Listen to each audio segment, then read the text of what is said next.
ہمارا آج کا مضمون ہے اتارے جانے سے پہلے۔ اپنے قریبی عزیز کو دفنا کر لوٹا تو یہ سوال شدت کے ساتھ میرے ذہن میں آ رہا تھا کہ آج ان کے ساتھ کیا معاملہ ہوگا؟ کیا وہ منکر نکیر کے سوالوں کا جواب دینے میں کامیاب رہیں گے؟ کیا انہیں قبر کے اندھیرے سے خوف تو نہیں آئے گا؟ کیا ان کی مغفرت ہو جائے گی؟ یہ اتنا بڑا سوال تھا کہ آج نہ مجھے یہ فکر تھی کہ اس دنیا میں ان کا معاشرتی رتبہ کیا تھا، اور نہ یہ کہ آیا وہ مالدار تھے یا نہیں۔ فکر تھی تو صرف یہ کہ مغفرت ہوگی کہ نہیں۔ جب اپنے عزیز کو قبر میں ان کے جسد خاکی کو اتارنے کے لیے میں نے قدم رکھا تو سوچنے لگا کہ اب جب باہر آؤں گا اور مٹی ڈال دی جائے گی تو یہ قبر جس میں کھڑا ہوں میرے عزیز کے لیے یا تو جنت کے باغوں میں سے ایک باغ بننے والی ہے یا پھر خدا نخواستہ جہنم کے گڑھوں میں سے ایک گڑھا۔ ایک حدیث شریف میں ہمیں یہی بتایا گیا ہے کہ بے شک انسان کی قبر جنت کے باغوں میں سے ایک باغ ہے یا جہنم کے گڑھوں میں سے ایک گڑھا ہے۔ مشکات حدیث نمبر 5352۔ لہٰذا آج کئی دن گزرنے کے بعد جب مجھے دوبارہ وہی منظر یاد آیا تو میں نے سوچا کہ اپنے زندہ پاکستانی بہن بھائیوں کے نام ایک مضمون لکھوں اور ان سے استدعا کروں کہ 5 چیزوں کو اپنی قبر میں اتارے جانے سے پہلے درست کر لیں، مبادا آپ کی موت آ جائے اور ان کی درستی کا وقت نہ ملے۔ نمبر 1، نماز پڑھیں۔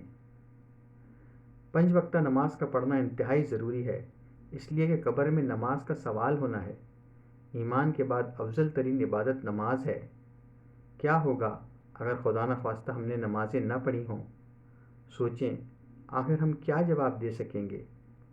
حدیث شریف ہے کہ اللہ نے 5 نمازیں فرض کی ہیں، جو شخص ان کے لیے اچھی طرح وضو کرے گا اور انہیں ان کے وقت پر ادا کرے گا، ان کے رکوع و سجود کو اچھی طرح بجا لائے گا تو اللہ کا اس سے وعدہ ہے کہ اسے بخش دے گا، اور جو ایسا نہیں کرے گا تو اللہ کا اس سے کوئی وعدہ نہیں، چاہے تو اس کو بخش دے چاہے تو عذاب دے۔ ابو داؤد حدیث نمبر 425۔ لہٰذا نماز ضرور پڑھیں، اور جب نماز کے لیے وضو کریں تو اچھی طرح مکمل کریں اور نماز کو آداب کے ساتھ ادا کریں۔ نماز کی پابندی نہ صرف آخرت میں سزا سے بچانے کا ذریعہ ہوگی بلکہ زندگی میں بھی اس کے ادا کرنے سے ہمارے روزمرہ کے معاملات میں نکھار آئے گا۔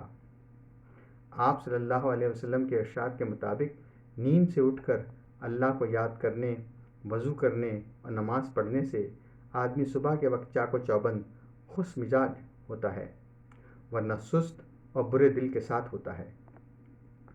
بخاری حدیث نمبر 1142۔ نمبر 2، قرض ادا کریں۔ قرض کا ادا کرنا انتہائی ضروری ہے۔ اس کی اہمیت کا اندازہ اس بات سے لگا سکتے ہیں کہ ایک حدیث کے مطابق شہید جس کا بہت بڑا درجہ ہے اس کا ہر گناہ معاف ہو جاتا ہے سوائے قرض کے۔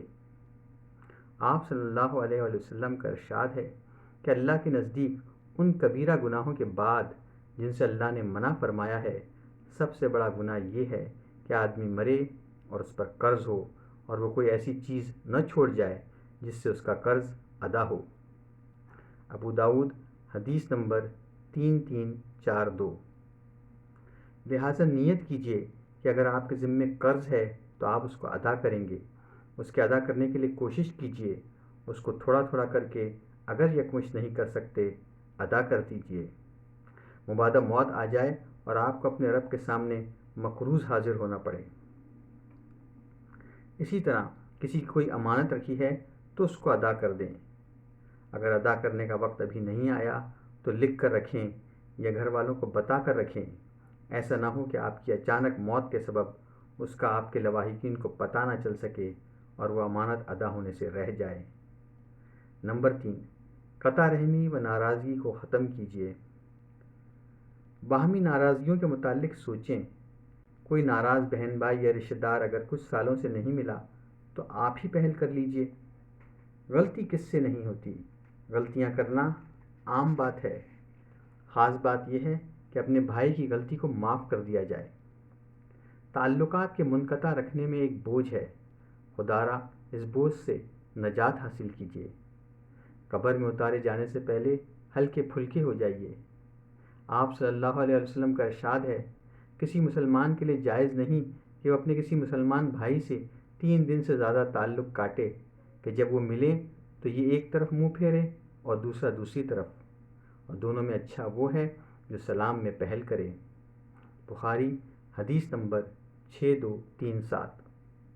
اسی طرح آپ صلی اللہ علیہ وسلم نے فرمایا، صلہ رحمی کرنے والا یعنی اچھے تعلق قائم رکھنے والا وہ نہیں جو بدلے کے طور پر ایسا کرے، بلکہ صلہ رحمی کرنے والا وہ ہے کہ جب اس کے ساتھ قطع رحمی یعنی تعلق توڑنے کا معاملہ کیا جائے تب بھی وہ صلہ رحمی کا معاملہ کرے۔ بخاری حدیث نمبر 5991۔ نمبر 4، گزرے ہوں کی وراثت ان کے حقداروں میں تقسیم کر دیں۔ کہیں ایسا تو نہیں کہ والد انتقال کر گئے اور اب تک آپ ان کے ورثاء کو حقوق دینے میں ناکام رہے ہیں؟ مثلاً وہ گھر چھوڑ گئے تھے یا کوئی دکان تھی، کاروبار تھا، اور اب بڑے بھائی ہونے کے باعث یا جب وہ چھوڑ گئے تو اس وقت آپ ہی ان کے ساتھ تھے، لہٰذا اب وہ کاروبار آپ ہی چلا رہے ہیں، یعنی دکان آپ کے ہی پاس ہے یا گھر بھی آپ کے ہی پاس ہے وغیرہ۔ بھائی بہن اور دوسرے شرعی وارث محروم کہ بول نہیں سکتے، اور آپ سمجھتے ہوئے بھی خود کو مجبور سمجھ رہے ہیں کہ کیسے تقسیم کروں۔ دیکھیں، اس طرح نہ کریں، ہمت پکڑیں، کس کا کتنا حصہ ہے دیکھ لیں، انہیں حصے کے مطابق ادا کر دیں۔ اگر گھر یا دکان بیچنا نہیں چاہتے تو ورثاء کو ان کی رضامندی سے اپنے ساتھ شریک کر لیں، کوئی سبیل ضرور نکالیں۔ سوچیں، کوشش کریں، اللہ ضرور مدد کرے گا۔ اگر آپ نے کوشش نہ کی تو وقت گزر جائے گا، مبادا اس بوجھ کے ساتھ ہی قبر میں اترنا پڑے اور مرتے وقت خیال آئے کہ جب چھوڑ کر ہی جانا تھا تو اتنا بوجھ اپنے ذمے کیوں رکھا، پہلے ہی دے کر فرض سے سبکدوش ہو جاتا۔ دیکھیں، آپ کے جانے کے بعد پیچیدگیاں پیدا ہوں گی۔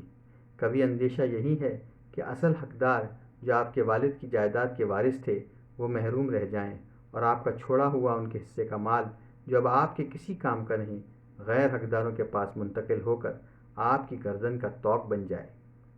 آپ صلی اللہ علیہ وسلم کا ارشاد ہے اور بڑی عبرت حاصل کرنے کی بات ہے، فرمایا، جس نے کسی کی زمین ظلم سے لے لی اسے قیامت کے دن 7 زمینوں کا طوق پہنایا جائے گا۔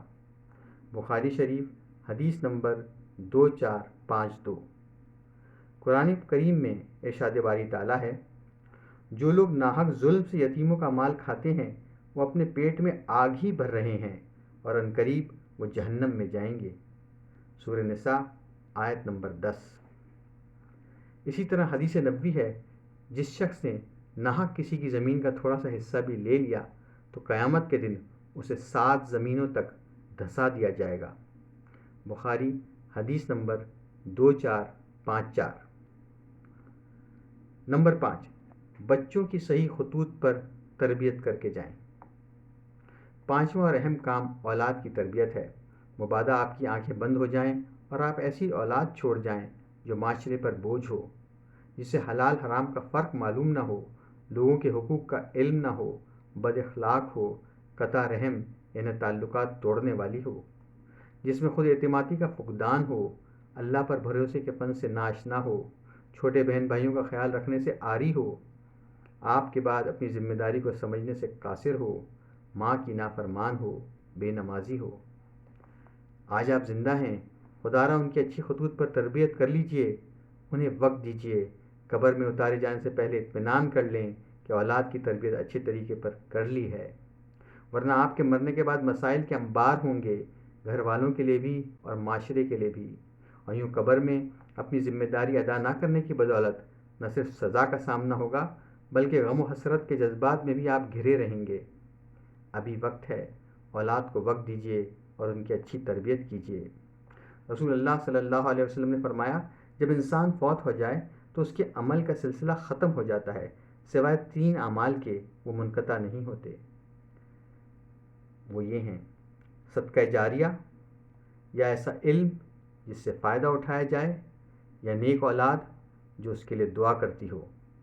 مسلم حدیث نمبر 4223۔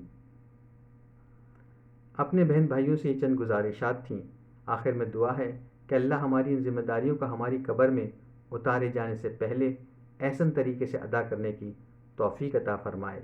آمین۔